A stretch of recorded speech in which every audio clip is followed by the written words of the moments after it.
लग चुकी है तलब मंजिल की, लग चुकी है तलब मंजिल की, अब खुद को आग में झोंक लेंगे। ठोकरें कहती है मारा जाएगा, हौसले कहते हैं देख लेंगे। Hello friends, welcome to my YouTube channel on competition study. आज के इस वीडियो में हम लोग देखेंगे लाभ हानि, प्रॉफिट एंड लॉस का पार्ट 10 के अंतर्गत देखेंगे क्रय मूल्य और विक्रय मूल्य दोनों ही बढ़ाए या घटाए जाएं। इस टाइप के अंतर्गत वेरी मोस्ट इंपॉर्टेंट क्वेश्चन आपके एग्जाम में पूछे जाते हैं, तो आप लोग वीडियो में लास्ट तक बने रहिएगा, आपको 100% क्वेश्चन क्लियर होंगे। और जो लोग चैनल पर न्यू है तो चैनल को सब्सक्राइब करके ऑल नोटिफिकेशन पर कर लीजिए, जिससे मेरे सारे वीडियो का नोटिफिकेशन टाइम टू टाइम आप लोगों को मिलता रहेगा। तो चलिए बिना किसी देरी के हम लोग सीधे क्वेश्चन पे चलते हैं।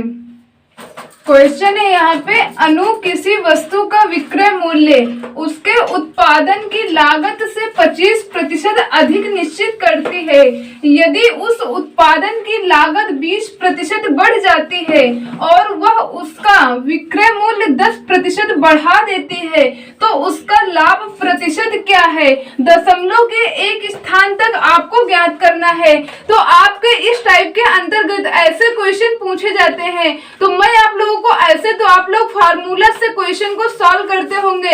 फार्मूला बहुत ही ज्यादा बड़े होते हैं और इतने सारे याद करना भी संभव नहीं है। तो मैं कोशिश करूंगी कि आपको जितने भी टाइप के क्वेश्चन अभी तक मैंने सॉल्व करवाए, मैं आप लोगों को बिना फार्मूले के बताने की कोशिश करती हूँ, वो भी कम टाइम में। तो वैसे ही हम लोग ये क्वेश्चन बिना फार्मूले के ही सॉल्व करेंगे और बिल्कुल आसान तरीके से। चलिए यहाँ पे देखते हैं क्या कह रहे हैं। अनु किसी वस्तु का विक्रय मूल्य उसके उत्पादन की लागत से 25% अधिक निश्चित करते हैं। तो यहाँ पे क्वेश्चन में आपको क्रय मूल्य नहीं दे रखे हैं, यहाँ पे क्या कह रहे हैं कि उसके विक्रय मूल्य उसके उत्पादन की लागत से 25% अधिक। उत्पादन की लागत का मतलब, क्योंकि मैंने बताया था लागत का मतलब क्या होता है, क्रय मूल्य। यहाँ पे आप क्रय मूल्य लिख लेंगे और यहाँ पे विक्रय मूल्य। क्या कह रहे हैं, लागत से 25% अधिक निश्चित करती है। तो यहाँ पे मान लीजिए लागत, यहाँ पे मैं ब्रैकेट में लिख देती हूँ, लागत आप कहें या क्रय मूल्य, बात एक ही है। मान लीजिए इसका क्रय मूल्य कितना है, ₹100 है। यहाँ पे क्या कह रहे हैं, 25% अधिक निश्चित करती है। तो यहाँ पे आप निकाल लेंगे 100 का 25% कितना हो जाएगा, क्योंकि यहाँ पे 25% अधिक निश्चित करती है। तो यहाँ पे 100 से 100 कैंसिल हो जाएगा, बराबर रुपए में बात करें कितना हो जाएगा, 125 रुपया। तो यहाँ से आप लिख सकते हैं विक्रय मूल्य कितना हुआ, ₹125। क्या कह रहे हैं, अधिक निश्चित करते हैं। यदि उस वस्तु की उत्पादन लागत 20% बढ़ जाती है, पहले यहाँ पे 100 रुपए था, 20% बढ़ने का मतलब यहाँ पे आप निकाल सकते हैं 100 का 20% कितना होगा, यहाँ पे 20 होगा। 20 यहाँ पे रुपए में होगा, बढ़ रहा, तो यहाँ पे आप 100 में ये क्या करेंगे, 20 आप जोड़ देंगे। तो यहाँ से रुपए में कितना हो जाएगा, 120। ये क्या होगा, क्रय मूल्य होगा। क्वेश्चन में क्या कह रहे हैं, और वह उसका विक्रय मूल्य 10% बढ़ा देती। विक्रय मूल्य है कितना, 125।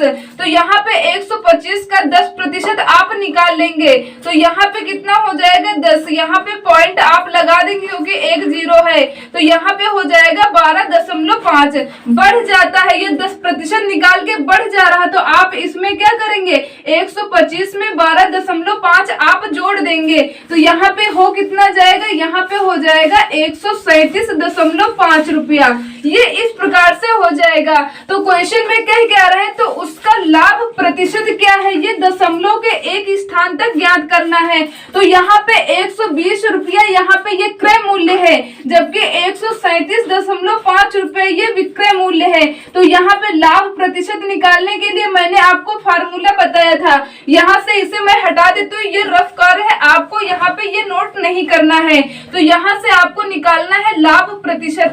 तो यहाँ से लाभ प्रतिशत बराबर, आप यहाँ पे ऊपर देखें तो पहले लाभ इसका देखेंगे कितना हो रहा, 120 क्रय है और 137.5 ये विक्रय है। तो यहाँ से लाभ कितने का मिल रहा है, यहाँ से लाभ मिल रहा है 17.5 का। यहाँ पे आपको नीचे लिखना होगा क्रय मूल्य जो कि कितना है 120 रुपया। प्रतिशत लाभ प्रतिशत हानि के लिए 100% से आपको मल्टीप्लाई करना होता है। तो यहाँ से दशमलव हटाएंगे, नीचे एक जीरो बढ़ जाएगा, तो यहाँ पे बराबर कितना हो जाएगा, ऊपर हो जाएगा 175, नीचे हो जाएगा 1200 इंटू यहाँ पे 100। डबल जीरो से आप डबल जीरो कैंसिल कर देंगे, 12 से कैंसिल करेंगे तो बराबर यहाँ पे हो जाएगा 12 1 12, शेष कितना बचा 5, तो यहाँ पे हो जाएगा कितना 55। 12 का आप भाग देंगे तो कितने बार जाएगा, बढ़ चौके 48, यहाँ पे 4 बार जाएगा, क्योंकि यहाँ पे 55 था तो शेष यहाँ पे कितना बचा 7। यहाँ पे आप पॉइंट लगा देंगे तो यहाँ 70 हो जाएगा, 12 से भाग देंगे, 12 पंचे 60, 70 ज्यादा है 60 कम है, तो यहाँ पे 5 बार नहीं, आप एक जब 5 से पॉइंट के आगे यदि 5 बार आप ले जा रहे हैं और यहाँ पे संख्या वो कम है तो आप एक बढ़ा कर लेंगे। जैसे यहाँ पे 70 है तो यहाँ पे आप 5 बार यदि कैंसिल करेंगे, 12 पंचे 60, तो यहाँ पे 10 ये ज्यादा है, तो इसलिए आप क्या करेंगे, एक आप ज्यादा लेंगे, तो 5 बार नहीं आपको यहाँ पे 6 बार लेना होगा। तो यहाँ से क्या होगा, यहाँ पे हो जाएगा 14.6%। यहाँ से आप इसे हटा देंगे। जब भी आपसे पॉइंट के आगे यदि 5 तक यहाँ पे जा रहा, पूरा कैंसिल हो रहा, तब आप 5 लेंगे। यदि संख्या यहाँ पे छोटी पड़ रही है और जैसे 70 यहाँ पे बड़ा था तो आप एक एक्स्ट्रा लेंगे, यानी 5 से आप अगली संख्या 6 लेंगे, तो यहाँ से हुआ 14.6%। ये आपका बिल्कुल ही राइट आंसर है। तो आप बता सकते हैं तो उसका लाभ प्रतिशत क्या है, 14.6% उसका लाभ है। तो उम्मीद करते हैं कि ये क्वेश्चन आपको क्लियर हो गया होगा। तो चलिए बढ़ते हैं हम लोग नेक्स्ट क्वेश्चन पे, और नेक्स्ट क्वेश्चन यहाँ पे हम लोग सॉल्व करते हैं।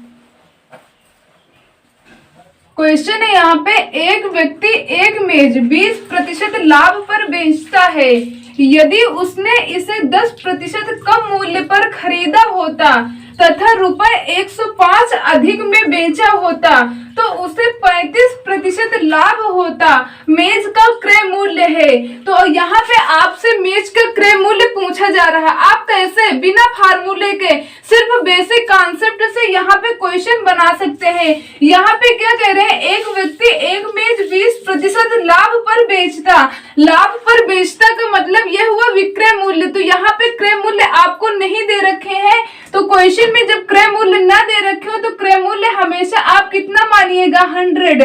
तो यहाँ से क्रय मूल्य आप कितना मान लेंगे, रुपए में 100 मान लेंगे। आप क्या कह रहे हैं, 20% लाभ पर बेचता, तो यहाँ से आप विक्रय मूल्य पहले ज्ञात कर लेंगे।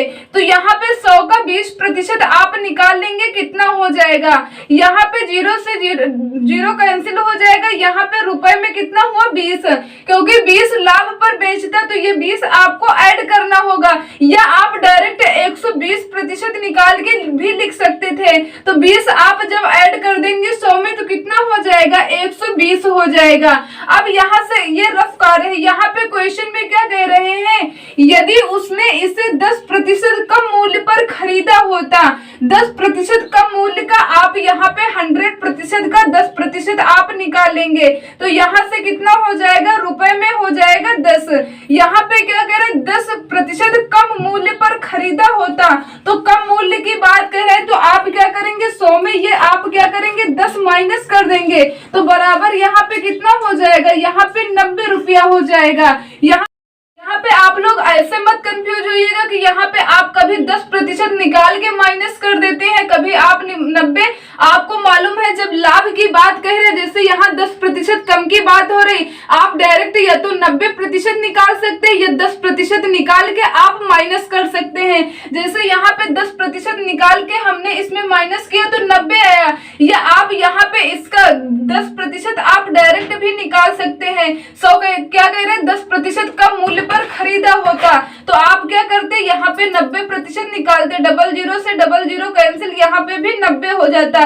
तो ये आप लोगों के लिए मैंने बताया, आप लोग इससे भी कंफ्यूज मत होइए। करिएगा तो यहाँ पे कितना हो जाएगा, ₹90 हो जाएगा। क्वेश्चन में क्या कह रहे हैं, 105 रुपए 105 अधिक में बेचा होता तो उसे 35% लाभ होता।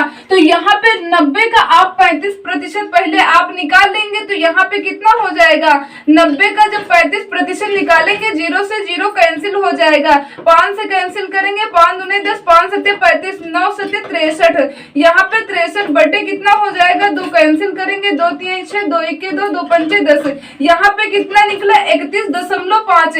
क्या कह रहे हैं कि यहाँ पे कितना 35% लाभ होता। तो ये लाभ होने की बात कह रहे हैं तो आप क्या करिएगा, 90 में 31.5% आप ऐड कर देंगे। तो 90 में आपको मालूम है यहाँ पे आप कितना जोड़ देंगे, 90 में आप ऐड करेंगे 31.5, तो यहाँ से कितना हो जाएगा, यहाँ से हो जाएगा 121.5। तो यहाँ से आप लिख सकते हैं यहाँ पे कितना हो जाएगा 121.5। यहाँ से ये रफ कार है, इसे मैं हटा देती हूँ, यहाँ से ये आपको नोट नहीं करना है। अब यहाँ पे देखते हैं क्वेश्चन में क्या कह रहे हैं, 10% कम मूल्य पर खरीदा होता तथा ₹105 अधिक में बेचा होता तो उसे 35% का लाभ होता। तो यहाँ से लाभ मैंने निकाल के 35% लिख दिया। यहाँ पे देखें तो विक्रय मूल्य में कितना बढ़ रहा है, यहाँ पे देखें तो 1.5 ये रुपए में बढ़ रहा है, जबकि यहाँ पे आप यहाँ पे इस प्रकार से लिख देंगे, रुपए में कितना कह रहे, ₹105 अधिक में बेचा होता तो यहाँ से ये किसके बराबर हो जाएगा, ये 105 रुपया के बराबर हो जाएगा। तो पूछा क्या गया है, मेज का क्रय मूल्य क्या होगा। आपको मालूम है मेज का क्रय मूल्य कितना है, 100, तो 101.5 रुपए बराबर यहाँ पे 105 रुपया दे रखे हैं। तो यहाँ से आप निकाल सकते हैं 100 रुपया बराबर कितने के होगा, क्रॉस मल्टीप्लाई कर देंगे तो यहाँ पे 105 इंटू 100, यहाँ पे 105 इंटू 100 बटे यहाँ पे 1.5। यहाँ से अब आप पॉइंट हटाएंगे तो यहाँ पे 0 हो जाएगा, 5 से कैंसिल कर देंगे, यहाँ पे 5 से 15, 5 दूने 10, 5 के 5, 3 से कैंसिल कर देंगे, 3 से 21 बराबर आप 7 का 1000 में मल्टीप्लाई करेंगे तो यहाँ पे कितना हो जाएगा, आपका राइट आंसर हो जाएगा 7000। तो आपसे पूछा क्या गया था मेज का क्रय मूल्य, तो आप बता सकते हैं मेज का क्रय मूल्य कितना है, 7000 रुपया है। तो उम्मीद करते हैं कि ये जो इस टाइप के अंतर्गत आपके एग्जाम में क्वेश्चन पूछे जाते हैं, यदि ऐसे प्रश्न आते हैं तो अब आपको कोई भी फार्मूला की जरूरत नहीं पड़ेगी, आप सिर्फ और सिर्फ बेसिक कॉन्सेप्ट से ऐसे प्रश्नों को सिंपल तरीके से बना सकते हैं। यदि कॉन्सेप्ट आपको अच्छा लगा तो प्लीज आप लोग वीडियो को लाइक कर दीजिए, चैनल पर न्यू हो तो चैनल को सब्सक्राइब करके ऑल नोटिफिकेशन पर कर लीजिएगा, ताकि मैं आप लोगों के लिए जो भी न्यू वीडियो बनाऊंगी उसकी नोटिफिकेशन सबसे पहले आपके पास पहुंचेगी। और मिलते हैं नेक्स्ट वीडियो में नेक्स्ट टाइप के क्वेश्चन के साथ, तब तक के लिए जय हिंद जय भारत।